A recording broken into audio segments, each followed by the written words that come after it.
हाँ दोस्तों, अब अभी तक तो 7 ख तक हमने बताया है। ये जो आपके किताब से संबंधित क्वेश्चन होते हैं, जो कि गद्य से, काव्य से और ये आपके संस्कृत परिचायिका से जितने क्वेश्चन आते हैं, मैंने इतना आप लोगों को समझा दिया है। ठीक, अब इसके पास कुछ व्याकरण पोर्शन से आपके प्रश्न बनते हैं। अगला क्वेश्चन जो होता है 8 नंबर का, जो 8 से जो शुरू होता है, वह आपके जो है व्याकरण पोर्शन से बनता है।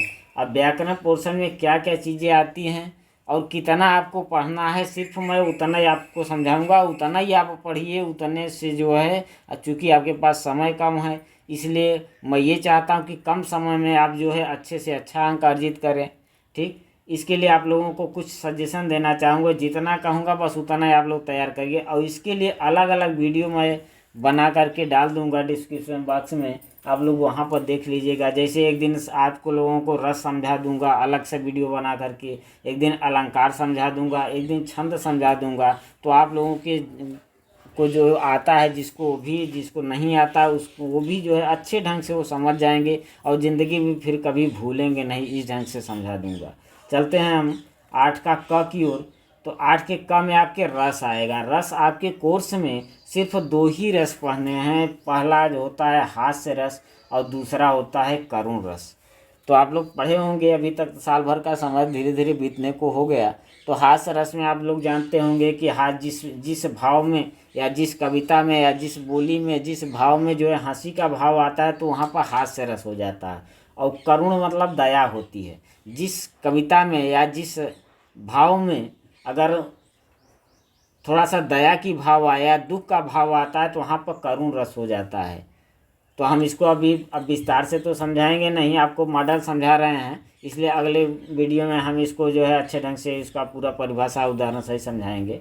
ठीक, तो आपको सिर्फ 2 ही पढ़ने हैं, हास्य रस और करुण रस। इसकी परिभाषा और उदाहरण सहित आप लोगों को किताब से देख करके, लिख करके याद कर लेना है। आगे चलते हैं अलंकार। अलंकार में आपके 3 अलंकार आते हैं आपके कोर्स में। 3 वैसे तो अर्थालंकार और शब्दालंकार अलग अलग हो जाते हैं। शब्दालंकार में रूपक, उत्प्रेक्षा, अनुप्रास, ये सब आ जाते हैं। और अर्थालंकार आप लोगों के में अर्थालंकार है तो रूपक, उपमा, उत्प्रेक्षा 3 ही पढ़ने हैं। ठीक, तो उपमा, इसमें से 3 में से आप सिर्फ 2 ठो तैयार कर लीजिए। 3 कोर्स में है आपके, लेकिन 2 ठो तैयार कर लीजिए। 2 में से आपको आ जाएगा। आपको देखेंगे कि उपमा अलंकार का अगर परिभाषा उदाहरण सहित लिखने के लिए कहेगा, तो रूपक अलंकार का अथवा में करके रूपक या उत्प्रेक्षा अलंकार का उदाहरण आपको दिया रहेगा। उदाहरण जब आपको दिया रहेगा तो आपको उदाहरण को पढ़ करके उसको सिर्फ समझना होगा कि आपका ये जो उदाहरण दिया हुआ है वो रूपक का है कि उत्प्रेक्षा का है। ठीक, अथवा करके इसमें दिया रहता है। आप पेपर उठा करके, या मॉडल पेपर, विद्या क्वेश्चन बैंक या राजीव क्वेश्चन बैंक जो भी है, मॉडल पेपर आप उठा करके देखेंगे तो फिर इसमें आपको मिल जाएगा और समझ में आ जाएगा। अब इतना समय नहीं है कि मैं आप लोगों को समझाऊं, या तो फिर आप लोग देख सकते हैं, हम आपको मॉडल पेपर में से दिखा रहे हैं। देखिए, ये जो 8 का क क्वेश्चन है, करुण रस की परिभाषा लिखिए तथा एक उदाहरण दीजिए। इस पर आपको 2 नंबर है। या तो करुण रस और हास्य रस 2 ठो है, तो यहाँ पर एक करुण रस अगर दे दिया गया है, तो इसका मतलब है, ये समझिए कि आपके कोर्स में करुण रस और हास्य रस है। तो करुण रस की अगर परिभाषा उदाहरण से लिखने के लिए दिया है, तो अगर आप ये नहीं लिख सकते हैं तो अथवा करके लिखा रहता है। तो अथवा में इसका मतलब है आपके कोर्स में अगर हास्य रस और करुण रस है, तो यहाँ अगर करुण रस की परिभाषा लिखने के लिए दे रहा है, तो इसका मतलब है कि ये हास्य रस का कोई उदाहरण होगा। आप इससे भी यहाँ पर 100% कॉन्फिडेंस हो सकते हैं कि अब आपको मान लीजिए परिभाषा उदाहरण नहीं याद है, तो आप आंख मूंद करके इसको समझ लीजिए कि करुण रस अगर दिया हुआ तो हास्य रस का कोई उदाहरण ये होगा। ठीक, तो यहाँ पर जो है आपको अगर परिभाषा नहीं भी याद है, तो आप अथवा का क्वेश्चन हल करके आप लिख सकते हैं। बस इतना लिखना है कि यह उदाहरण जो है आपके हास्य रस का है, बस इतना हास्य रस ही लिखना है आपको। तो इससे आपका 2 नंबर कंफर्म हो जाएगा। ठीक, आगे चलते हैं अलंकार की ओर। उपमा, रूपक, उत्प्रेक्षा है। उपमा, रूपक, उत्प्रेक्षा में आप सिर्फ 2 ही तैयार कर लीजिए। उसी तरह से आपके देखिए, जैसे उत्प्रेक्षा अथवा रूपक अलंकार का लक्षण तथा उदाहरण देखिए, दो ठो मिल गया ना, उपमा और रूपक। आप दो ठो तैयार कर लीजिए, उपमा और रूपक तैयार कर लीजिए। उत्प्रेक्षा नहीं भी तैयार करेंगे तो आपको एक ठो जरूर मिल जाएगा, अथवा करके दिया रहता है। आगे चलते हैं हम छंद की ओर। सोरठा और रोला आपको दो ही छंद पढ़ने हैं। जब इंटरमीडिएट में आप जाएंगे तो कई छंद हो जाते हैं वहाँ पे। सिर्फ आपके कोर्स में सोरठा और रोला है, तो सोरठा और रोला आप लोग तैयार कर लीजिएगा। आगे चलते हैं।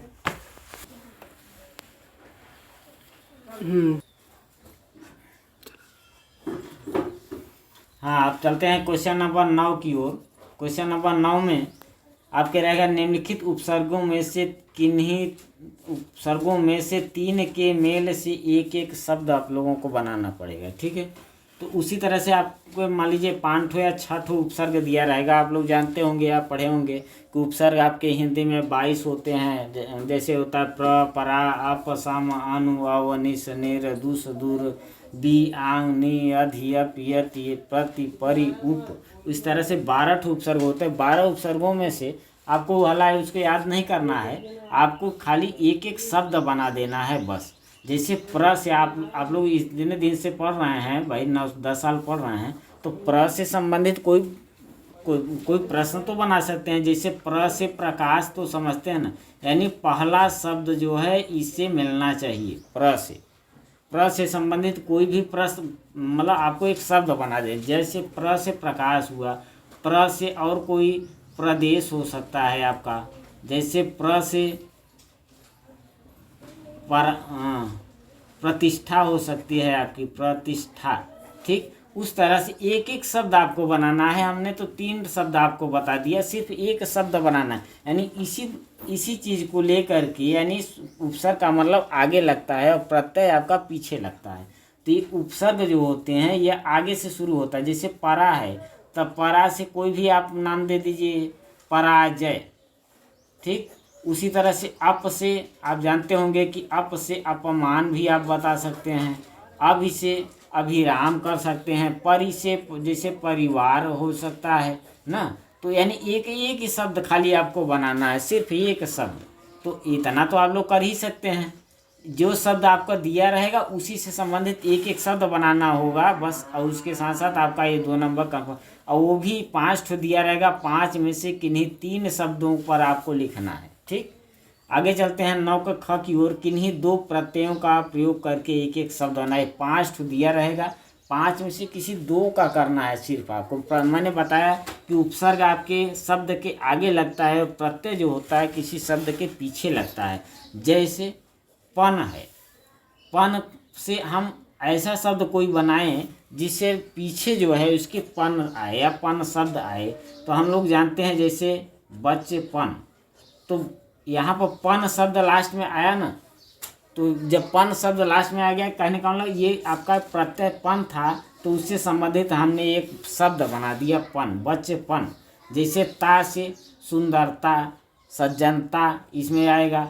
वट से जैसे लिखावट, त्व से जैसे बंधुत्व, कृतित्व, महत्व, ऐसे शब्द बना सकते हैं आपका। जैसे वा से दिखावा, ओढ़ावा, पहनावा। इस तरह से आप शब्द बना लेंगे, एक एक शब्द बना लेंगे तो आपका ये 2 नंबर कंफर्म रहेगा। ठीक, आगे चलते हैं 9 का ग की ओर। 9 का ग में आपके समास विग्रह आएगा। ठीक, तो समास विग्रह, समास तो आपके कोर्स में रहेगा। द्वंद्व, द्विगु, कर्मधारय, बहुव्रीहि 4 ठो हैं। ठीक, हम इसको जो है अगले वीडियो में, जब हम अगला वीडियो बनाएंगे तो इसको विस्तार से एक दिन जो है समास जो है आप लोगों को समझा देंगे। ठीक, तो इसमें 4 ठो रहेगा। चारों में से, चारों कोर्स में से मतलब समास विग्रह का किन्हीं 2 का समास करना। 4 ठो आपको दिया रहेगा, जो कि मतलब इसका विस्तार दिया रहेगा। वो खाली आपको समास का नाम लिखना रहेगा। और नहीं समझ आता है तो अब यहाँ देखिए 9 का ग में देखिए, निम्नलिखित में से किन्हीं 2 का समास विग्रह कीजिए तथा समास का नाम भी लिखना है ना। ठीक, तो जैसे आचार विचार, नवग्रह, अष्टग्रह और प्यारा प्यारा।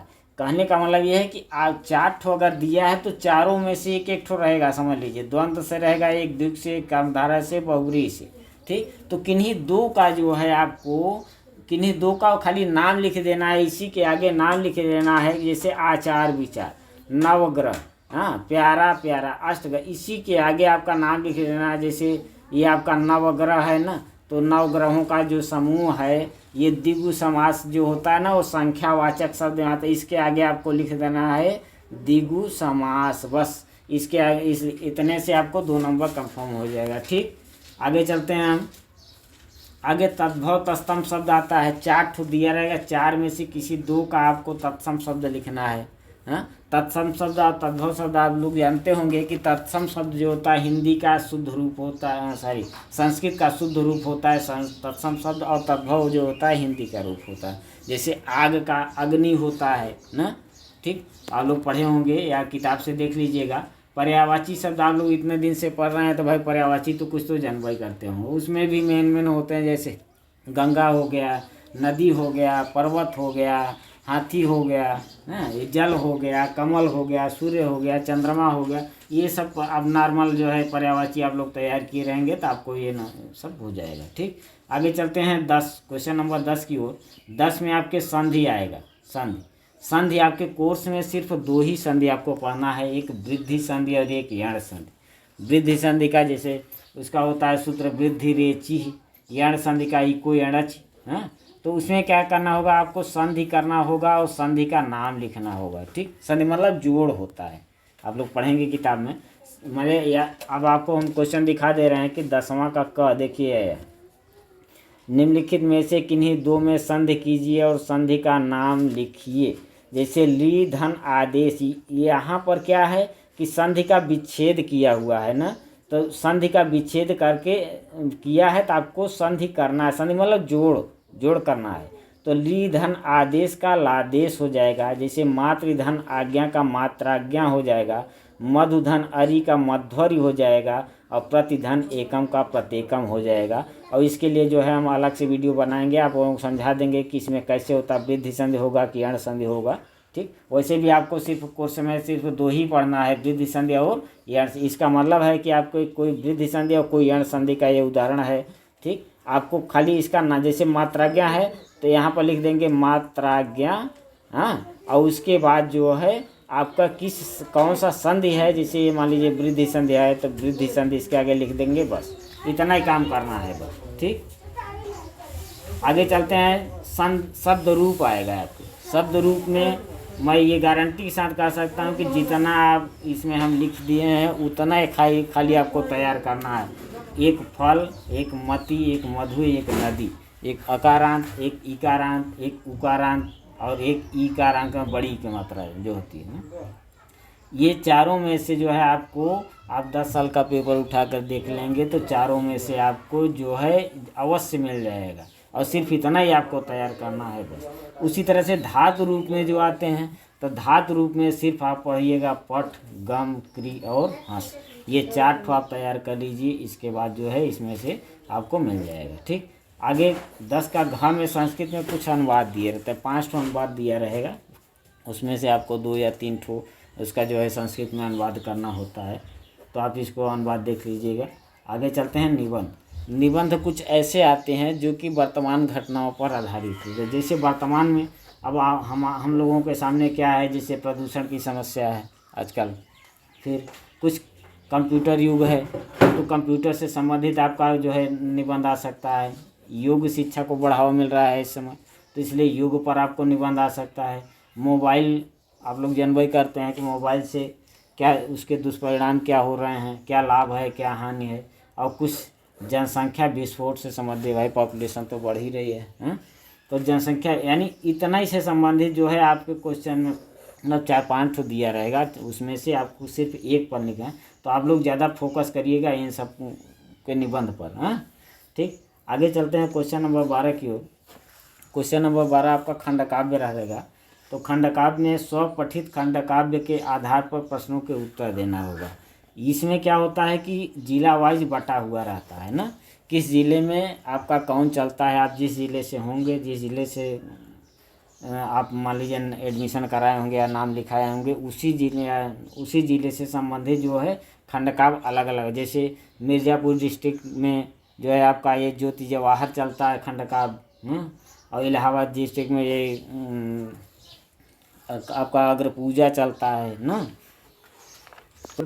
इसके लिए आपको नेक्स्ट वीडियो में जो है विस्तार से समझा देंगे कि किस ज़िले में कौन सा जो है खंडकाव्य चलता है। अब अगले वीडियो में आपको अच्छे ढंग से इसको समझा देंगे। और जानकारी अच्छी लगी हो तो हमारे चैनल को लाइक और सब्सक्राइब करना ना भूलिएगा। धन्यवाद।